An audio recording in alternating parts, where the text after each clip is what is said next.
L'IA peut-elle vraiment être safe? Les plus ferventes apôtres de l'IA sont des influenceurs grassement payés par Apple pour se foutre de vos gueules. Dans son partenariat avec Apple, ce qui est assez petit pour un média, Brut demande à Ethereum si l'intelligence artificielle est safe. Ce qu'Ethereum répond, c'est qu'Apple protège vos données. Le constat que nos données elles ne sont pas totalement sécures. Donc là, on vient d'évoquer les risques. Fin de l'analyse. Comme si les problèmes liés à l'intelligence artificielle se résumaient à la confidentialité des données. La vidéo de Brut n'est rien d'autre qu'une éloge fantoche de l'intelligence artificielle. Notons que le 16 février dernier, Esther fustigeait Apple.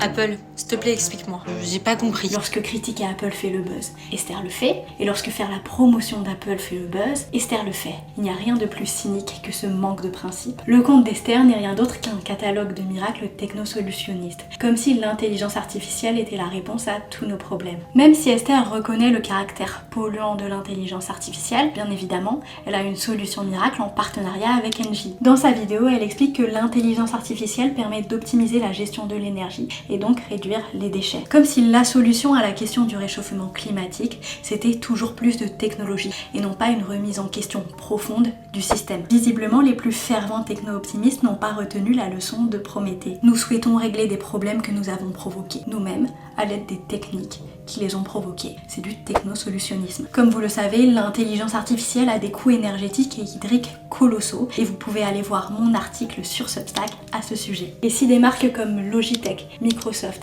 Engie financent des influenceurs IA comme Esther, c'est pour mieux imposer leur technologie en passant par le haut. Ils utilisent des influenceurs qui nous ressemblent, qui semblent proches de nous. Et ce n'est pas la première fois que l'on essaye de nous imposer une technologie par le haut. Ce qu'explique Jacques Ellul dans Le Bluff technologique, c'est que le téléphone n'a pas été adopté naturellement. Il a été imposé par le haut. Pour pouvoir imposer le téléphone graduellement dans nos vies quotidiennes, on a dû supprimer les annuaires papier pour qu'il ne reste plus d'autre choix que d'utiliser le téléphone. L'intelligence artificielle suivra une trajectoire similaire. Nous n'aurons plus d'autre choix que de l'accepter. C'est de cette manière que fonctionne la logique du capitalisme. Les enclosures au XVIIIe siècle ont privé les paysans de leurs moyens de subsistance pour qu'ils n'aient d'autre choix que de se tourner vers le salariat. Si les comptes d'influenceurs intelligence artificielle nous présentent l'IA comme inévitable, c'est pour mieux nous l'imposer.